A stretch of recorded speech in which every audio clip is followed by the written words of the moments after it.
നമസ്കാരം, എല്ലാവർക്കും ഗോകുലമാലയിലേക്ക് സ്വാഗതം. നമ്മുടെ മരണം പ്രവചിക്കാൻ പറ്റുന്ന ഒരു കിണറുണ്ട്. അത് എവിടെയാണെന്നല്ലേ? കാശിയിൽ തന്നെയാണത്. നിങ്ങളുടെ മരണത്തെക്കുറിച്ച് നിങ്ങളോട് ആ കിണർ പറയും. ചന്ദ്രകൂപ് എന്നാണ് ഈ കിണറിന്റെ പേര്.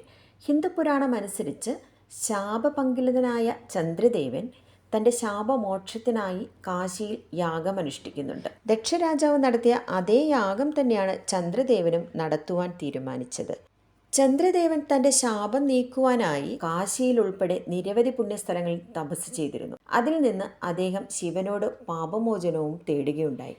ചന്ദ്രന്റെ ഭക്തിയാൽ ശിവഭഗവാൻ ആ ശാപത്തിന്റെ ഒരു ഭാഗം നീക്കുകയും ചന്ദ്രൻ ഒരു ഘട്ടത്തിൽ നിന്ന് മറ്റൊന്നിലേക്ക് നീങ്ങുകയും ചെയ്യുന്നുണ്ട്. ഇപ്പോൾ നാം കാണുന്ന ചന്ദ്രന്റെ ഭാവങ്ങൾ ശിവനുമായുള്ള ചന്ദ്രന്റെ ബന്ധത്തെയും പ്രപഞ്ചക്രമത്തെയും പ്രതീകപ്പെടുത്തുന്ന ഈ തപസ്സിന്റെയും നഷ്ടപരിഹാരത്തിന്റെയും സ്മാരകമായാണ് ഈ കിണർ അറിയപ്പെടുന്നത്. ചന്ദ്ര എന്നാൽ ചന്ദ്രൻ എന്നും കൂബ് എന്നാൽ കിണർ എന്നുമാണ് അർത്ഥം. ഇത് ചന്ദ്രദേവനുമായി ബന്ധപ്പെട്ടതുകൊണ്ട് ചന്ദ്രകൂപ് എന്ന് അറിയപ്പെടുന്നു. ശിവനോടുള്ള തൻ്റെ സമർപ്പണം കാണിക്കാൻ ചന്ദ്രഭഗവാൻ കിണർ കുഴിച്ചെന്നാണ് ഐതിഹ്യം. വർഷങ്ങളോളം കഠിനാധ്വാനം ചെയ്തതിന് ശേഷം ഭഗവാൻ അദ്ദേഹത്തിൻ്റെ മുന്നിൽ പ്രത്യക്ഷപ്പെടുകയും കിണറിനെയും അദ്ദേഹത്തെയും പരിസരത്തുള്ള ആ ക്ഷേത്രത്തെയും അനുഗ്രഹിക്കുകയും ചെയ്തു. ചന്ദ്രനുമായി ബന്ധപ്പെട്ടിരിക്കുന്നതിന് പുറമെ ഈ വിശുദ്ധ കിണർ അമർത്യതയുടെ സ്വർഗീയാമൃതായ സോമയുടെ ആശയവുമായും ബന്ധപ്പെട്ടിരിക്കുന്നു. ചന്ദ്രനുമായി അടുത്ത ബന്ധമുള്ള വൈദിക പാരമ്പര്യങ്ങളുടെ അവിഭാജ്യ ഘടകമാണ് സോമ. ഈ ആകാശദ്രാവകത്തിന്റെ സാരാംശം ചന്ദ്രകൂപ് ഉൾക്കൊള്ളുന്നുവെന്നും പ്രസ്താവിക്കപ്പെടുന്നു. ചന്ദ്രകൂപിൽ നിന്നുള്ള ജലം പൊതുവെ സോമശക്തി ഉൾക്കൊള്ളുന്നതായും ആത്മീയ ശുദ്ധീകരണ ആവശ്യങ്ങൾക്ക് അത്യധികം ശക്തിയുള്ളതായും തീർത്ഥാടകർ കണക്കാക്കുന്നു. ചന്ദ്രകൂപ് എങ്ങനെയാണ് മരണം പ്രവചിക്കുന്നത് എന്നല്ലേ? ചന്ദ്രകൂപിന്റെ സമീപമെത്തുന്ന തീർത്ഥാടകർ തങ്ങളുടെ നിഴൽ കിണറ്റിൽ കാണുവാൻ ശ്രമിക്കും. നിഴൽ ദൃശ്യമാകുന്നില്ല എങ്കിൽ 6 മാസത്തിനുള്ളിൽ ആ വ്യക്തിയുടെ മരണം നടക്കുമെന്നാണ് പറയപ്പെടുന്നത്. അതായത് മോക്ഷത്തിന് സമയമായിരിക്കുന്നു. അങ്ങനെയുള്ള തീർത്ഥാടകർ മിക്കവാറും മോക്ഷം ലഭിക്കാൻ അവസാന ശ്വാസം വരെയും കാശിയിൽ തന്നെ കഴിയുവാനാണ് ശ്രമിക്കാറ്. സമീപവാസികൾ പറയുന്നതനുസരിച്ച് 6 മാസത്തിൽ കൂടുതൽ ആ വ്യക്തി ജീവിച്ചിരിക്കില്ല എന്നാണ് പറയുന്നത്. ഐതിഹ്യം വിശ്വസിക്കാമെങ്കിൽ ഈ കിണർ യഥാർത്ഥത്തിൽ ദിവ്യനദിയായ ഗംഗയെക്കാളും പഴക്കമുള്ളതാണ്. പൂജ പൂർത്തിയാക്കാൻ അതിൽ നിന്ന് വെള്ളം കുടിക്കണമെന്നും പറയപ്പെടുന്നുണ്ട്.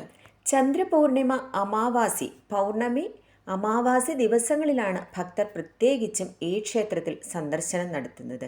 നവഗ്രഹ ശിവലിംഗങ്ങളിലെ 9 ശിവലിംഗങ്ങളിലൊന്നായ ചന്ദ്രേശ്വർ ലിംഗത്തെ പ്രാർത്ഥിക്കാൻ ആളുകൾ ഇവിടെ എത്തുന്നു. ഇനി എങ്ങനെ ഈ ക്ഷേത്രത്തിൽ എത്തിച്ചേരാമെന്ന് നമുക്ക് നോക്കാം. വിമാനമാർഗമാണെങ്കിൽ ലാൽ ബഹദൂർ ശാസ്ത്രി ഇന്റർനാഷണൽ എയർപോർട്ട് വാരണാസിയിൽ തന്നെയാണ് സ്ഥിതി ചെയ്യുന്നത്.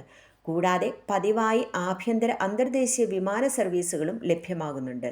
ഡൽഹി, മുംബൈ, കൊൽക്കത്ത, ബംഗളൂരു എന്നിവ ഉൾപ്പെടെ എല്ലാ പ്രധാന ഇന്ത്യൻ നഗരങ്ങളിൽ നിന്നും ഏതാനും അന്താരാഷ്ട്ര ലക്ഷ്യസ്ഥാനങ്ങളിൽ നിന്നും നിങ്ങൾക്ക് നേരിട്ട് തന്നെ വാരണാസിയിലേക്ക് പറന്നിറങ്ങാം.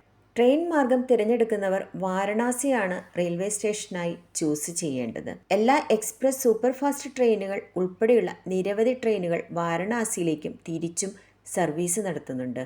ഇന്ത്യൻ റെയിൽവേയുടെ ഔദ്യോഗിക വെബ്സൈറ്റ് വഴി നിങ്ങൾക്ക് ടിക്കറ്റ് ബുക്ക് ചെയ്യാവുന്നതാണ്. റോഡ് മാർഗം എങ്ങനെ എത്താം എന്നല്ലേ? എല്ലാ അയൽ നഗരങ്ങളുമായും സംസ്ഥാനങ്ങളുമായും മികച്ച റോഡ് കണക്ടിവിറ്റി വാരണാസിക്കുണ്ട്. ദേശീയപാത NH2 വാരണാസിയിലൂടെയാണ് കടന്നു പോകുന്നത്. ഇത് റോഡ് മാർഗം എളുപ്പത്തിൽ എത്തിച്ചേരാനായിട്ട് വഴിതെളിക്കുന്നു. അലഹബാദ്, ലക്നൗ, പട്ന തുടങ്ങിയ അടുത്തുള്ള എല്ലാ നഗരങ്ങളിൽ നിന്നും നിങ്ങൾക്ക് സ്വകാര്യ കാർ, ടാക്സി അല്ലെങ്കിൽ ബസ് സർവീസ് ഉപയോഗിക്കാവുന്നതാണ്. ഉത്തർപ്രദേശിൻ്റെ വിവിധ ഭാഗങ്ങളിൽ നിന്നും മറ്റ് സംസ്ഥാനങ്ങളിൽ നിന്നും ധാരാളം ബസ് സർവീസുകൾ ലഭ്യമാണ്. കാശി വിശ്വനാഥ ക്ഷേത്രത്തിൻ്റെ ഗേറ്റ് നമ്പർ 4 നിന്നും വടക്കോട്ട് തിരിഞ്ഞ് കുറച്ച് നടക്കുമ്പോൾ രാജകത്ര ചൗക്കിലെത്തിച്ചേരുന്നു. അവിടെ നിന്നും വലത്തോട്ട് തിരിഞ്ഞാൽ കുറച്ച് സ്റ്റെപ്പുകൾ മാത്രം നടന്നാൽ മതി സിദ്ധേശ്വരി ക്ഷേത്രത്തിൽ എത്തിച്ചേരാൻ. സിദ്ധേശ്വരി ക്ഷേത്രത്തിൽ തന്നെയാണ് ചന്ദ്രകൂപും സ്ഥിതി ചെയ്യുന്നത്. ആദ്യം സിദ്ധേശ്വരി ദേവിയെ പ്രാർത്ഥിച്ചതിന് ശേഷം ചന്ദ്രകൂപിന് സമീപത്തേക്ക് പോകാവുന്നതാണ്.